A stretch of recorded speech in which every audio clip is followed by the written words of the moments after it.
I own the house. That's the only thing you need to know before I tell you the rest of this story because it's the detail that changed everything. Let me back up. I'm 32, been married to Holly for 4 years, together for 7. I work as a line cook at a restaurant downtown. And yeah, it's not glamorous, but it pays the bills and I'm good at it. Holly works part-time at a boutique, mostly for fun since my income covers our mortgage and expenses. We live in a 3-bedroom house in a decent neighborhood, the house my dad left me when he passed 5 years ago. Holly moved in before we got married, and I never thought twice about keeping it in my name only since it was my inheritance. Thank God for that. For the past 6 months, I've been pulling double shifts 3 days a week because we were saving for renovations Holly wanted. New kitchen, new master bathroom, the whole deal. I'd come home exhausted around 11 at night on those days, grab a shower, and crash. Holly joined this gym 4 months ago, one of those expensive places with the juice bar and the personal trainers, and she'd been going every morning.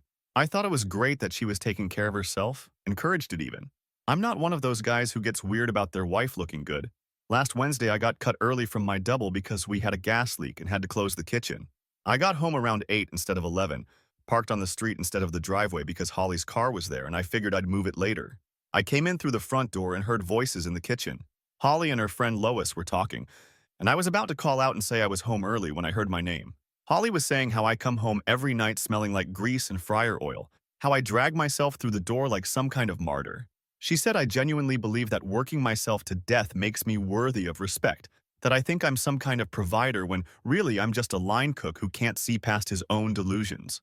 Lois laughed and said something about how Holly could have anyone. Why was she staying with me? And Holly, my wife, the woman I bring flowers to every single Friday after work, said she already had someone else. She met him at the gym last month. His name is Chad, he works in finance, drives an Audi, and according to Holly, he's a real man with real money. She said she was just waiting for the right time to leave me, that she needed to figure out the logistics. Lois asked what was taking so long, and Holly said she needed to make sure she'd get her fair share of the house in the divorce, that she'd been putting up with me for years and deserved compensation for her suffering. They both laughed about the flowers. Holly said it was pathetic how I still brought them every Friday like it mattered, like some cute gesture could make up for the fact that I'm a loser who smells like a deep fryer. She said Chad takes her to actual nice restaurants, not the garbage place where I work, and that she's been telling me she's at the gym during their afternoon meetups. I stood there in my own hallway listening to this for maybe 2 minutes. I didn't storm in. I didn't confront them. I turned around, walked back out the front door, got in my truck, and drove to a parking lot 3 blocks away where I sat and thought. Here's what I knew. I own the house. My name only. Holly has no legal claim to it since it was my inheritance before marriage and I never added her to the deed. She contributes to utilities and groceries but has never paid toward the mortgage. I've got bank statements proving I pay for everything major. She works part-time and spends most of her paycheck on herself.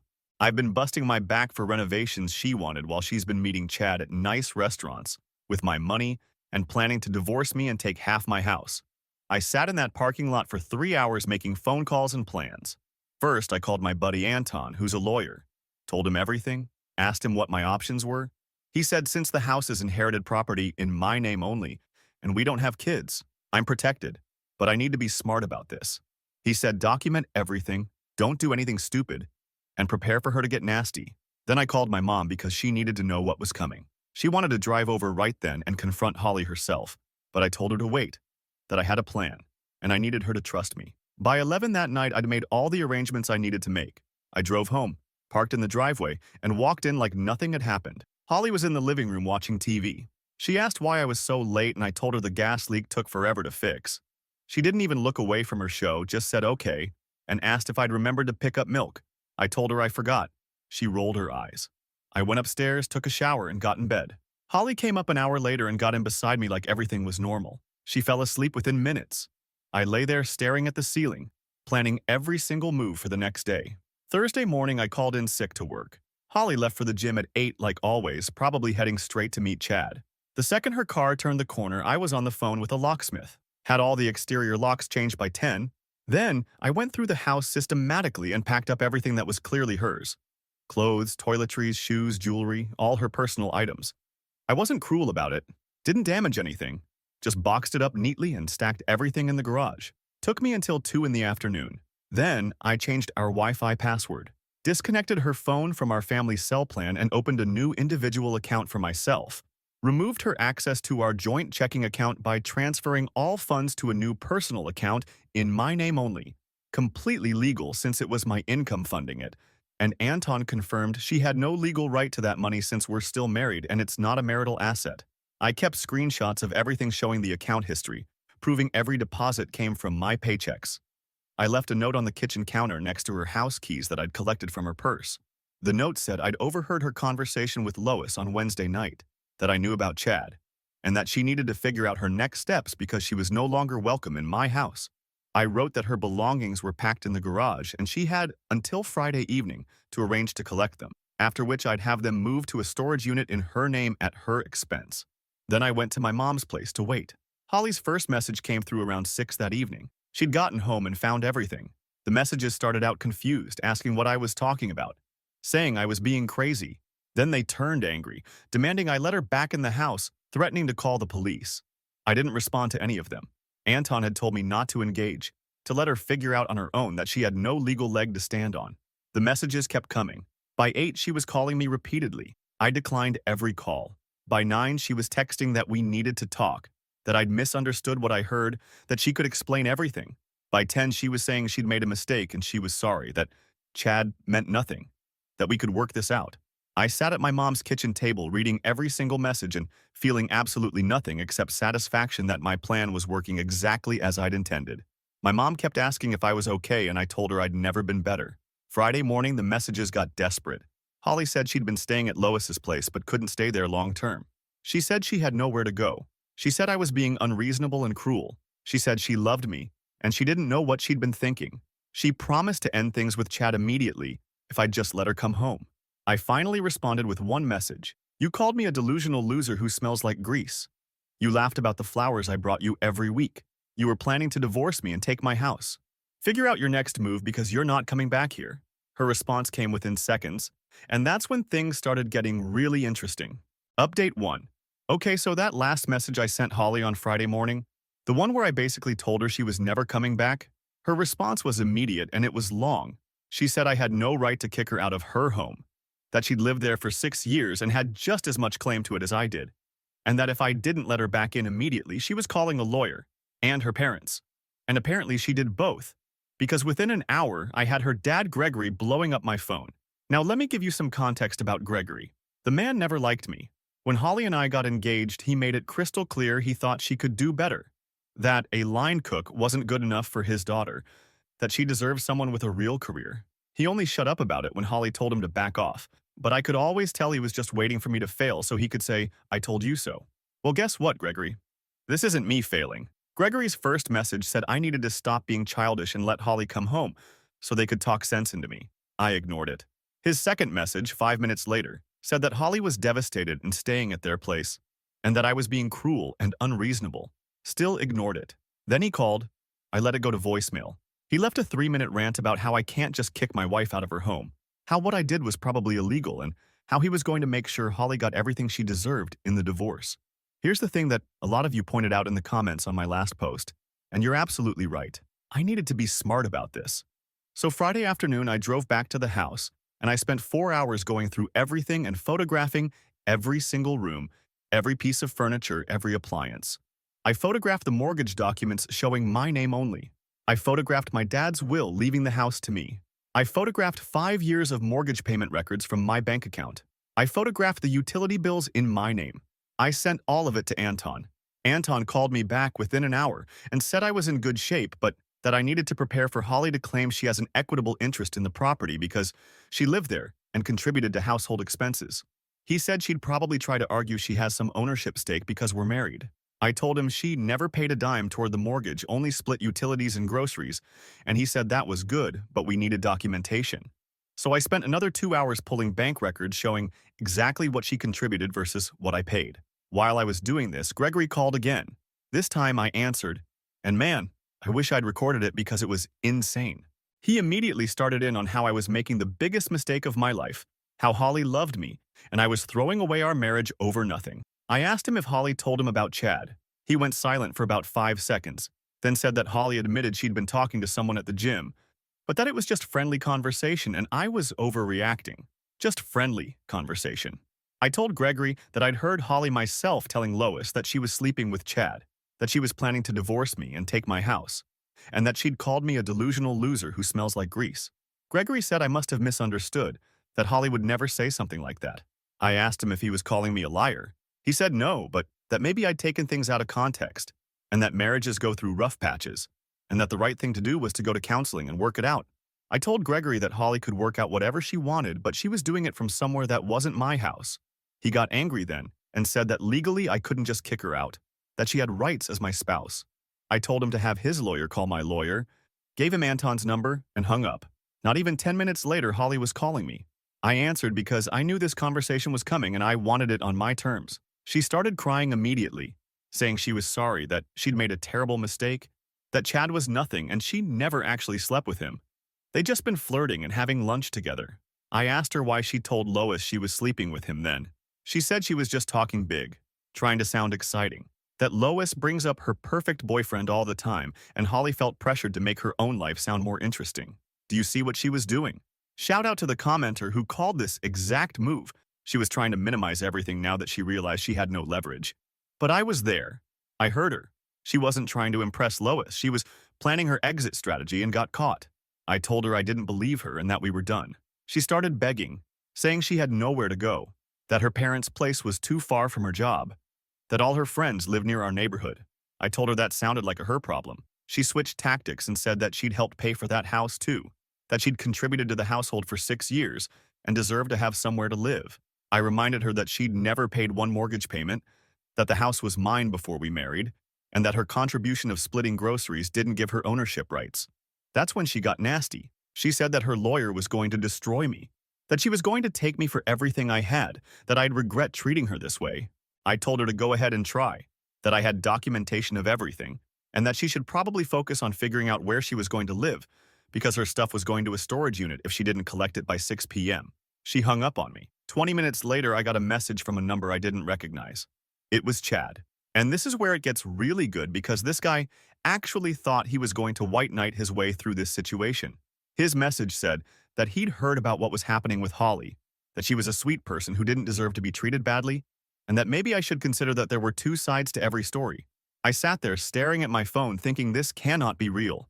This man is sleeping with my wife and he's messaging me about treating her better. So I responded and asked him how long he'd been involved with her. He said they'd been seeing each other for about 3 weeks, but it wasn't serious. They were just getting to know each other.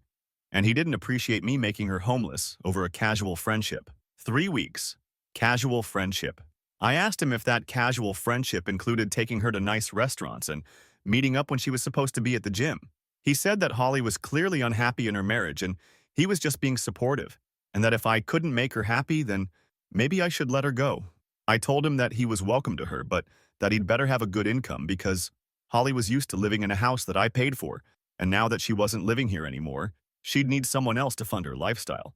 He stopped responding after that. But you know what happened next? Holly's mom, Eileen, called me Saturday morning. And if Gregory was bad, Eileen was worse. She went straight for the emotional manipulation, talking about how much she loved me like a son, how she'd always thought Holly and I were perfect together, how she couldn't believe I was giving up on our marriage without even trying to fix things. I told Eileen the truth, all of it, exactly what I'd overheard Holly say. Eileen went quiet, and then she said that Holly had been under a lot of stress lately, that she'd been feeling neglected because I was working so much, and that sometimes women say things they don't mean when they're feeling unappreciated. She said that Holly had told her I was never home anymore, that I cared more about work than about our marriage, and that she'd felt lonely. And this is where I lost it a little bit. Not gonna lie. I told Eileen that I'd been working double shifts to save money for the renovations Holly wanted. I told her that Holly spent her days at an expensive gym and getting lunch with Chad while I was working to pay for her lifestyle. I told her that I brought Holly flowers every single Friday for 7 years, and Holly had laughed about it with her friend. Eileen said that the flowers were sweet, but that a marriage needed more than flowers. And maybe if I'd been paying attention to Holly's emotional needs, she wouldn't have been vulnerable to attention from another man. She actually blamed me for Holly cheating, said it was my fault for working too much and not being present enough. I asked her if she'd be saying the same thing if the genders were reversed, if a man was cheating because his wife worked too hard. Eileen said that was different. I asked how. She couldn't answer. Here's what really gets me about all of this. Holly had clearly spent the past day and a half crafting this whole narrative where she's the victim, where I'm this neglectful workaholic who drove her into another man's arms, where she's homeless and helpless because her cruel husband kicked her out over a misunderstanding, and her parents were eating it up because Holly has always been their perfect princess who could do no wrong. Saturday afternoon, Holly showed up at the restaurant where I work. I was in the middle of dinner service, and one of the servers came back to tell me my wife was in the dining room asking for me. I told my chef what was happening, and he said to take 5 minutes. So I went out front still in my apron, and there was Holly sitting at a table crying. She stood up when she saw me and tried to hug me. I stepped back. She said we needed to talk, that she couldn't do this anymore, that she loved me and she wanted to come home. I told her we could talk when I got off shift at 10. She said no, we needed to talk now, and she started making a scene. People were staring. She grabbed my arm and said I was destroying her life, that she had nowhere to go, that I was being vindictive and cruel. My chef came out from the kitchen and asked if everything was okay. Holly turned to him and said that I'd locked her out of our house and taken all her belongings, and could he please talk some sense into me? My chef looked at me, looked at her, and told Holly that this wasn't the place for personal drama, and she needed to leave. Holly started crying harder and said that everyone was against her, that nobody cared that she was losing everything. I walked back into the kitchen. Holly left after a few minutes, but the damage was done because now my coworkers all knew my business, and I spent the rest of my shift fielding questions and sympathy that I didn't want. When I got home that night, there were 4 more messages from Gregory saying that Holly had a right to retrieve her belongings at a reasonable time, and that I was being obstructive by giving her such a short deadline. I messaged back that the deadline was to avoid me having to pay for storage, and that Holly was welcome to come get her stuff anytime before 6 p.m. Sunday, which gave her the entire next day. Sunday morning, Holly showed up with Gregory, Eileen, Lois, and Chad. All 5 of them pulled up in 2 cars, and I watched from the window as they got out and started walking toward the garage where I'd left Holly's stuff accessible. I'd specifically left the garage door opener working so she could get in without me having to be there. But apparently she wanted an audience. I opened the front door and told them they could take the boxes, but nobody was coming in the house. Gregory said they needed a truck to move everything, and could they come in to see what else needed to be packed. I said everything of Holly's was already packed and in the garage. Eileen asked if they could at least come in to talk. I said no. Chad, who had been standing behind Holly like some kind of bodyguard, stepped forward and said that I was being unreasonable and that Holly deserved basic respect. This man who had been sleeping with my wife, was standing in my driveway, telling me about respect. I looked at Holly and asked her if she'd brought her a fair partner to my house to help her move out. She said Chad was just a friend who was helping her, that it wasn't what I thought. I asked Chad if he was still claiming they were just casually getting to know each other. He said that regardless of his relationship with Holly, she shouldn't be treated this way. Gregory told me I was being hostile, and that we all needed to sit down like adults and figure this out. I told them they had until 6 p.m. to get Holly's stuff out of the garage, and that after that I was having it moved to storage. I closed the door, locked it, and watched from the window as they spent the next 3 hours loading boxes into both cars. Holly kept looking at the house like she was waiting for me to come out. Chad kept putting his arm around her shoulders. Gregory and Eileen kept talking to each other and shooting looks at the house. They finally left around 3. Holly sent me a message an hour later saying they'd taken everything, but that she still needed to come back for a few things she'd forgotten. I told her to send me a list and I'd check if they were still here. She sent a list of items that were absolutely not in this house. Things like her grandmother's jewelry that I'd never seen, expensive clothes she'd never owned. She was trying to claim I was keeping her belongings to have an excuse to come back.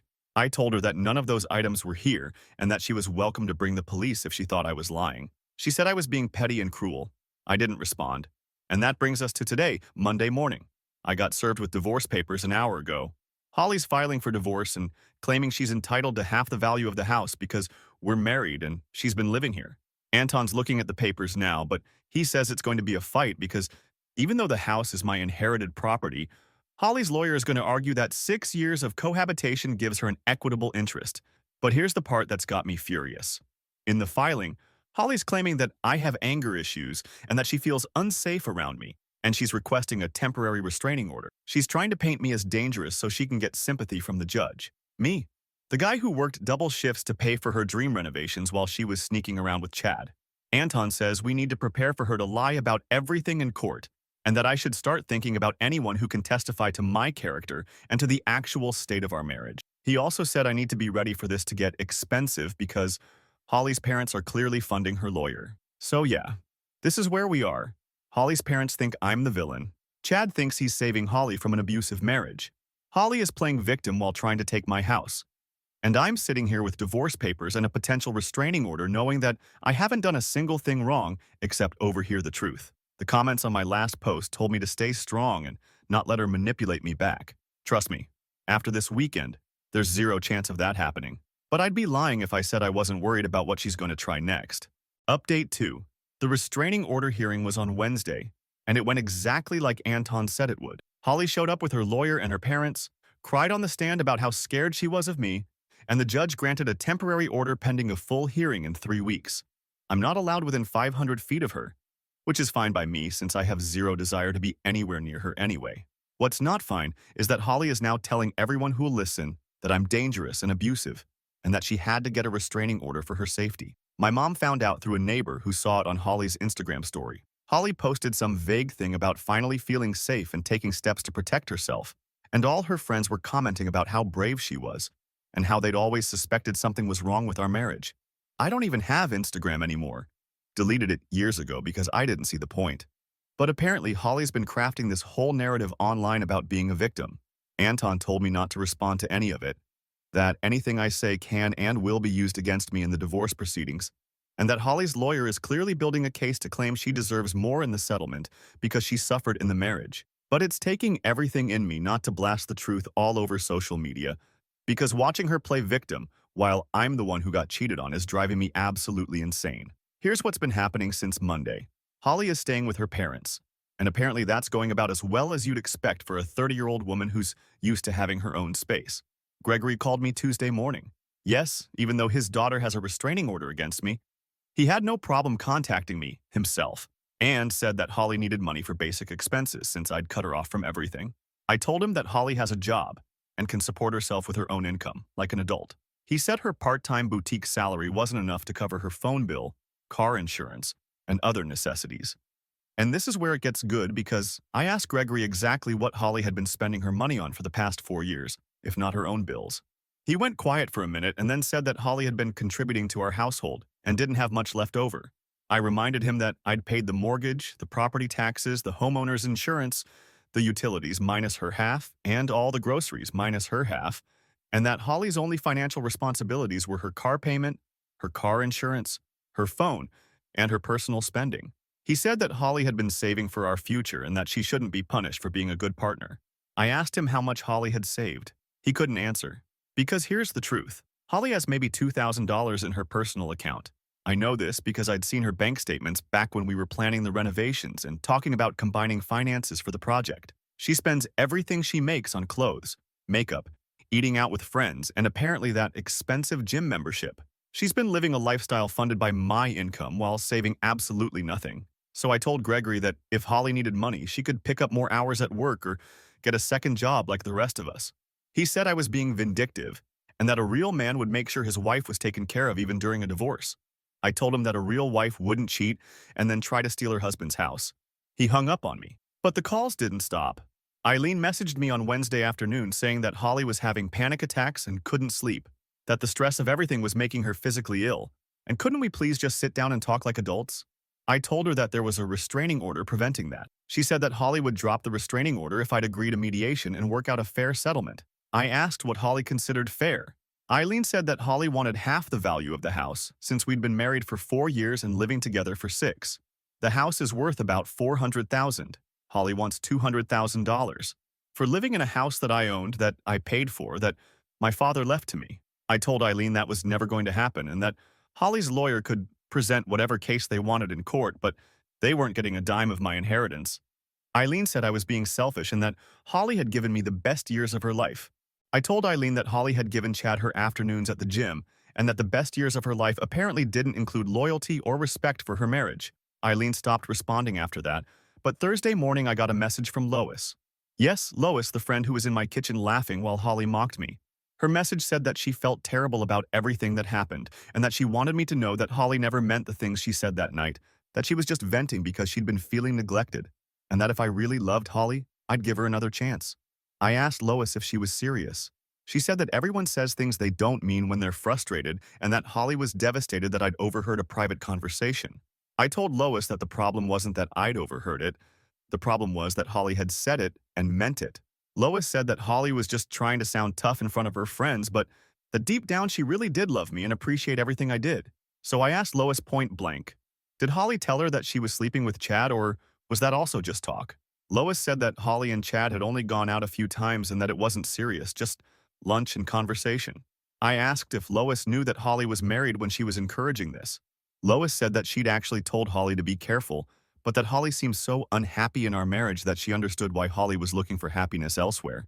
These people, these people who watched Holly cheat and helped her justify it, are now trying to convince me that I'm the problem. I told Lois that she was a terrible friend for encouraging Holly to destroy our marriage instead of telling her to communicate with me or go to counseling, and that she could tell Holly that I wasn't interested in her excuses or her manipulation. Friday was my day off, and I spent it at Anton's office going over our strategy for the divorce hearing next month. He'd reviewed all my documentation and said we had a strong case for the house, but that we needed to be prepared for Holly to claim financial hardship and request temporary spousal support. I asked how she could request support when she has a job, and we were only married 4 years. He said that some judges are sympathetic to the lower-earning spouse and might order temporary support until the divorce is final, especially if Holly's lawyer paints her as financially dependent. I told Anton that Holly is 30 years old with no kids and a college degree, and that she's perfectly capable of supporting herself. He agreed, but said we needed to document her spending habits to show she was living beyond her means by choice, not necessity. So I spent Friday afternoon pulling up credit card statements from our joint card, which I'd closed after kicking her out, showing thousands of dollars in boutique purchases, restaurant meals, and beauty treatments over the past 6 months alone.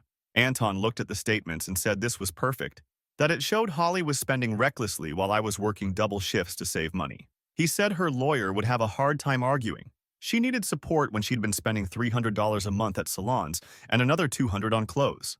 I felt vindicated for about 5 minutes until Anton told me that Holly's lawyer had filed a motion to force me to pay her legal fees because she couldn't afford a lawyer on her boutique salary.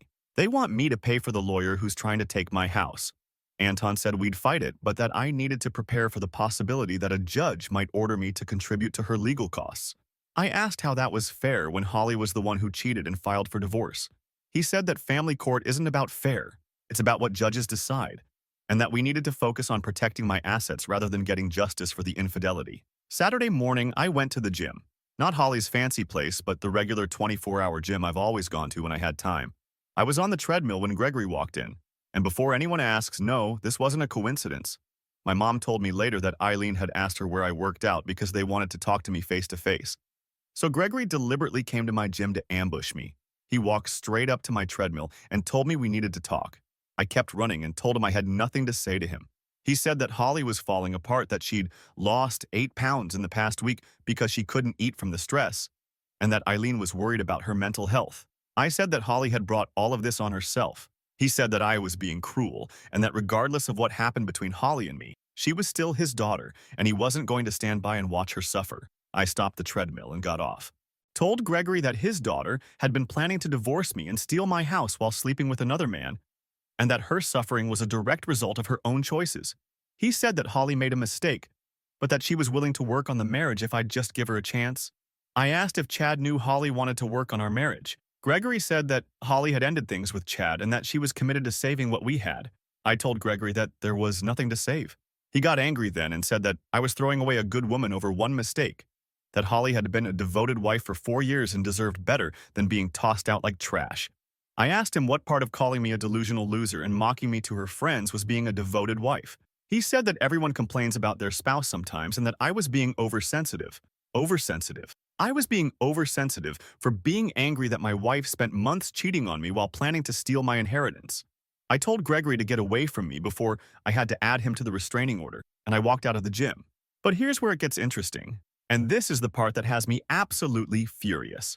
Sunday afternoon, Anton called to tell me that Holly's lawyer had filed an emergency motion claiming that I was harassing her through third parties.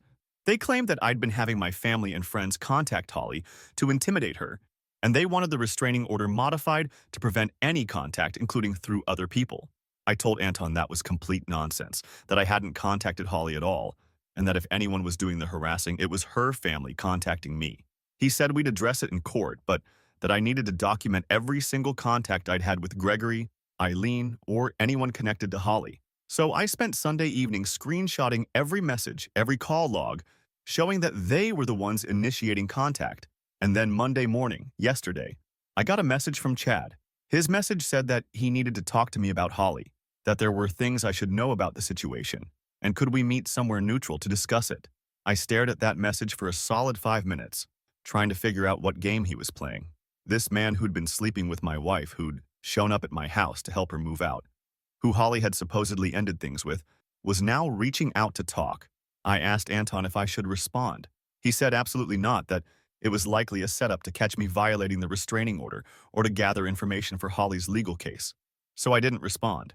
But Chad messaged again 2 hours later saying that it was important, that Holly had been lying to everyone including him, and that I deserved to know the truth about what had really been going on. I'm not an idiot. This is obviously Holly's next manipulation tactic. Send Chad to feed me some story that makes her look better, or to gather information about my legal strategy. But the fact that she thinks I'm stupid enough to fall for it is almost more insulting than the cheating itself. So here's where things stand right now. Holly is living with her parents and apparently falling apart according to them, though she's still somehow managing to maintain her social media presence and play victim for all her friends. She's demanding half my house, wants me to pay her legal fees, and has a restraining order against me that she's trying to expand. Her parents are harassing me at the gym and through phone calls. Chad is suddenly trying to contact me with mysterious information, and I'm watching my peaceful life get destroyed by people who think they can manipulate and steal from me without consequences. The divorce hearing is in 3 weeks. Anton says we're in good shape, but that I need to be prepared for Holly to lie about everything and for her parents to back up whatever story she tells. He also said I should prepare character witnesses who can testify that I'm not abusive or dangerous, since that's the narrative Holly's building. My chef at work already said he'd testify about Holly showing up and making a scene, which actually helps my case since it shows she was the one being aggressive and dramatic. My mom obviously will testify. Anton said the more people who can speak to my actual character versus Holly's claims, the better. But honestly, I'm just tired. Tired of the games, tired of the manipulation, tired of watching Holly get supported by everyone around her while I'm painted as the bad guy for refusing to be stolen from. Part of me wants to just give her some money to make this all go away, but Anton keeps reminding me that giving in to her demands would set a precedent and that I'd regret it later. So we're going to court, and whatever happens, at least I'll know I didn't let her get away with trying to ruin my life just because I wasn't good enough for her and her family. Final update. The divorce hearing was last Friday, and I'm still processing everything that went down. This is going to be long because so much happened, but you've all been following this from the beginning, so you deserve the full story of how it ended. The hearing was scheduled for 9 a.m. I showed up with Anton at 8:30, and Holly was already there with her lawyer, her parents, and Lois. No Chad, though, which I found interesting. Holly was wearing this conservative dress and had her hair pulled back, clearly trying to look like a sympathetic victim. She wouldn't make eye contact with me, just sat there dabbing at her eyes with a tissue, while Eileen rubbed her back. The first hour was procedural stuff, both lawyers presenting their cases, going over the assets and debts. Holly's lawyer laid out her position that she was entitled to half the house value because she'd been living there for 6 years and had contributed to the household as a spouse. Anton countered with all the documentation showing the house was my sole inheritance, that Holly never paid toward the mortgage or property taxes, and that her contributions were limited to splitting utilities and groceries. Then came the testimony part, and this is where everything exploded. Holly went first, and her performance was something else. She talked about how she'd put her whole heart into our marriage, how she'd supported my career even though it meant living modestly, how she'd tried so hard to make our house a home. Her lawyer asked about the affair, and Holly actually cried while saying that she'd made a terrible mistake because she'd been feeling neglected and lonely, that I worked all the time and never paid attention to her emotional needs. She said the thing with Chad started as just friendship, someone to talk to who actually listened to her, and that it progressed into something more because she was desperate for connection. She admitted they'd gone out several times but claimed they'd never slept together, that it was just emotional support she was seeking. Her lawyer asked about the conversation I'd overheard, and Holly said that she'd been venting to a friend and had exaggerated because she was angry and hurt, that she never really meant those things about me. The judge asked her directly if she'd called me a delusional loser who smells like grease. Holly hesitated and then said that she'd used some harsh words in frustration, but that it came from a place of pain, not genuine contempt. She said she'd been crying to Lois about how lonely she was, and that sometimes when women are hurting, they say things that sound worse than they mean them. Then her lawyer brought up the restraining order. Holly testified that when I kicked her out without warning, changed the locks, and cut off all her access to money and resources, she'd felt terrified of what I might do next. She said my behavior was aggressive and controlling, that I'd turned cold overnight, and that she'd genuinely feared for her safety. Her lawyer presented screenshots of messages I'd sent telling her she wasn't welcome in my house, and Holly claimed the possessive language and harsh tone had made her fear physical retaliation. It was insane watching her twist everything. Gregory testified next and backed up everything Holly said. He talked about what a devoted daughter she was, how she'd always tried her best in our marriage, and how I'd basically abandoned her the moment things got difficult, instead of working through our problems like adults. He said that Holly came to them broke and traumatized, that she'd lost weight from stress, and that they were deeply concerned about her mental health because of how I'd treated her. Eileen's testimony was more of the same. She cried while talking about how Holly had called her sobbing that first night, how scared Holly had been walking into an empty house where all her belongings had been removed. She said I'd shown no compassion or willingness to communicate, that I'd immediately jumped to the most extreme measures instead of trying counseling or mediation. Anton asked Eileen if Holly had told them about her affair before or after I kicked her out. Eileen admitted Holly had mentioned she'd been talking to someone but claimed Holly had minimized it until after everything happened. Anton asked if Eileen thought it was appropriate for Holly to be seeing another man while married. Eileen said that marriages are complicated, and that Holly's friendship with Chad was a symptom of problems in our marriage, not the cause. Then it was our turn. I testified about everything, overhearing Holly in the kitchen, what she specifically said about me, her admission about planning to take my house in the divorce. I explained that I'd worked double shifts to save for renovations Holly wanted, that I brought her flowers every Friday for 7 years, that I'd supported her financially while she worked part-time by choice. I presented bank statements showing that I paid for everything major while Holly spent her income on herself. Anton brought up the credit card statements showing Holly's spending habits, thousands of dollars on clothes, beauty treatments, restaurants, and gym memberships while claiming she was living modestly.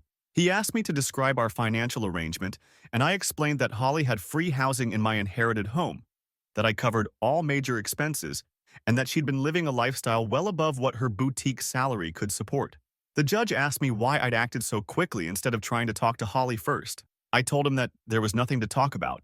Holly had made it clear she viewed me with contempt, was actively planning to leave me, and was only staying long enough to figure out how to take my house. I said I wasn't going to give her more time to strategize or establish further claims on my property. Anton called my chef as a character witness. He testified about Holly showing up at the restaurant and making a scene, trying to manipulate me in front of customers and staff. He said I'd always been professional and even-tempered at work, that I'd never shown any signs of aggression or instability, and that the situation with Holly coming to my workplace had been disruptive and inappropriate. My mom testified to next and she didn't hold back. She talked about how I'd grieved when my dad died, how much the house meant to me as his legacy, and how Holly had moved into that house knowing it was my inheritance. She said that over the years she'd watched Holly take advantage of my generous nature, spending money freely while I worked myself to exhaustion trying to provide for both of us. She said she'd bitten her tongue about Holly's behavior for years because I loved her, but that she'd never seen Holly show genuine appreciation for what I provided. Anton asked my mom if she'd ever witnessed Holly being affectionate or appreciative toward me. Mom said that Holly treated me more like a roommate who paid the bills than a husband she loved, that she rarely saw Holly make any effort toward our relationship while I was constantly trying to make her happy. Holly's lawyer objected to this characterization and the judge sustained it, but the point was made. Then Holly's lawyer asked my mom if she'd encourage me to kick Holly out, trying to paint her as interfering. Mom said that I'd called her after overhearing Holly's conversation because I was devastated and needed someone to talk to, and that she'd supported my decision to protect my inheritance from someone who clearly viewed it as a financial asset to be extracted, rather than our family home. During cross-examination, Holly's lawyer tried to paint me as vindictive and controlling, asked why I'd changed the lock so quickly, why I'd cut Holly off financially, why I'd refused to communicate. Anton objected to the characterization, and I was allowed to explain that I'd acted to protect my property rights, that Holly had her own income and wasn't entitled to access my accounts, and that I'd communicated through my lawyer, which was appropriate given the circumstances.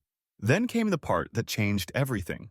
The judge asked Holly's lawyer directly what legal basis they had for claiming Holly deserved half the house value. Her lawyer argued that 6 years of cohabitation and 4 years of marriage created an equitable interest in the marital residence. Anton countered that the house was non-marital property acquired before the marriage through inheritance, and that Holly had never contributed to its acquisition, maintenance, or improvement.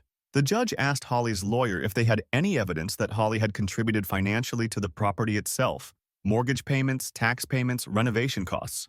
Her lawyer admitted they did not, but argued that Holly's general contributions to the household should count. The judge asked what those contributions were specifically. Her lawyer said cooking, cleaning, and emotional support. Anton presented evidence that I'd paid for housekeeping services twice a month for the past 3 years, and that we typically ate out or ordered in 5 nights a week because of my work schedule, meaning Holly's domestic contributions were minimal. He also presented the savings account statements for the renovation fund, showing that every deposit came from my paychecks and that Holly had contributed exactly $0 to the home improvement plans she'd been pushing for. The judge looked at Holly directly and asked her if she'd put any of her own money toward the house in any form over the 6 years she lived there. Holly said she'd bought decorations and furniture. The judge asked if she still had that furniture. Holly admitted most of it was in her boxes that she had taken when she moved out. The judge asked if she'd contributed to any major expense related to the property itself, and Holly couldn't provide an example. Holly's lawyer tried to recover by arguing that Holly had given up career opportunities to support my work schedule and had suffered financially by staying in the relationship. The judge asked what career opportunities. Holly said she could have worked full-time, but had kept her hours part-time to be available when I needed her. Anton asked Holly if I'd ever discouraged her from working full-time. Holly admitted I hadn't. He asked if I'd ever pressured her to limit her work hours. She said no, but that she'd felt it was what I wanted. The judge asked Holly if she'd discussed working full-time with me at any point. Holly said we'd talked about it, but that I'd seemed comfortable with the arrangement, so she'd kept things as they were. The judge asked if I'd prevented her from seeking full employment. Holly admitted I had not. Then, the judge asked about Chad. Holly's lawyer tried to object, but the judge said the affair was relevant to the question of Holly's credibility and her claims about the state of the marriage. The judge asked Holly when the relationship with Chad started. Holly said about 4 weeks before everything happened. The judge asked how many times they'd met. Holly said maybe 6 or 7 times. The judge asked what they'd done during these meetings. Holly said they'd had lunch and talked. The judge asked if these were dates. Holly hesitated and said they were friendly meetings that had started to become something more. The judge asked if Chad had paid for these lunches. Holly said yes.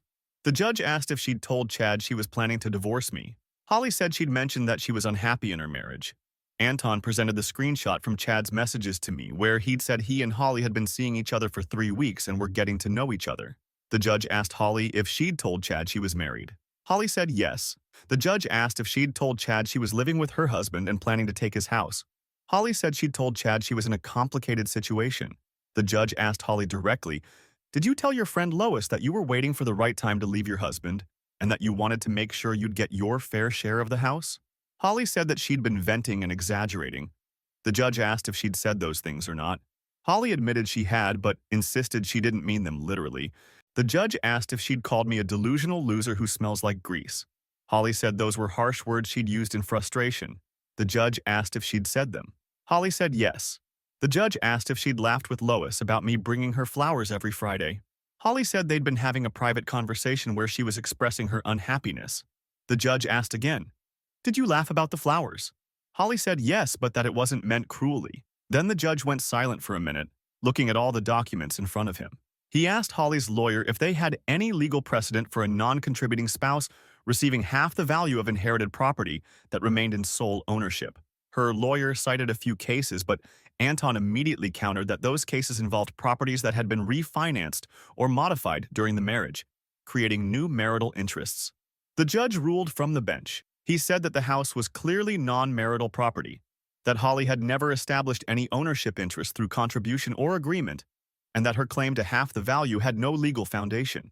He said the house would remain my sole property and that Holly had no claim to any portion of its value. Then he addressed the temporary spousal support. Holly's lawyer had requested $2,000 a month for a year while Holly got on her feet. The judge denied it. He said that Holly was 30 years old, college-educated, employed, and perfectly capable of supporting herself, and that 4 years of marriage didn't warrant ongoing support, especially given that she'd been the one to pursue a relationship outside the marriage. Holly started crying. Eileen stood up and said that this wasn't fair, that Holly had nowhere to live and no money for rent. The judge told her to sit down and that the court had made its ruling based on the law and the evidence. He said Holly's living situation was her responsibility to figure out with her own resources. The judge finalized the divorce, granted us both our personal property, and dismissed Holly's request for me to pay her legal fees. He said each party would be responsible for their own legal costs. Holly's lawyer tried to argue, but the judge said his ruling was final. We walked out of that courtroom and Holly was sobbing in the hallway with her parents surrounding her. Gregory glared at me as we passed. Lois was trying to comfort Holly. I felt absolutely nothing except relief that it was over. Anton said we'd won everything we needed to win. I kept the house, owed her nothing, and wouldn't be paying her legal bills. He said that Holly would probably spend months paying off her lawyer, and that she'd have to figure out her own living situation on her boutique salary. Since the hearing, I've heard through my mom that Holly's still living with Gregory and Eileen, but that the situation is tense because they're frustrated with her for losing so badly in court. Apparently, they'd been expecting me to settle or at least offer her something, and they'd funded her lawyer based on Holly's assurances that she had a strong case. Now they're out several $1,000s in legal fees with nothing to show for it. I also heard that Holly's relationship with Chad fell apart completely. Apparently, once he realized she was actually divorced and had no money or property settlement, he stopped responding to her messages. Turns out he wasn't interested in actually dating a broke 30-year-old who'd just lost everything. He was interested in whatever fantasy version of the situation Holly had sold him. I'm back in my house, living my life, working my shifts. I had the kitchen professionally cleaned last week to get rid of the memory of standing in my hallway, listening to Holly trash me. I took the Friday flower tradition and redirected it. Now I bring flowers to my mom every Friday instead. She cried the first time I showed up with them. Gregory and Eileen haven't contacted me since the hearing. I think they finally realized that I wasn't the pushover they thought I was and that their daughter had actually destroyed a good thing by being greedy and disloyal. Holly tried to message me a few days after the hearing saying that she hoped we could at least be civil and that she was sorry things ended this way. I didn't respond. There's nothing civil about what she tried to do to me. Some of you in the comments asked if I felt bad about how hard Holly took the loss.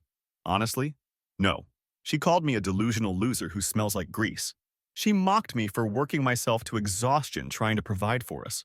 She planned to steal my inheritance and laughed about the one consistent gesture of love I'd shown her for 7 years. She tried to paint me as abusive to get sympathy and money. She gets exactly what she deserves. Nothing from me and a hard lesson about treating people with contempt while expecting their support. I hope the Friday flowers were worth it, Holly.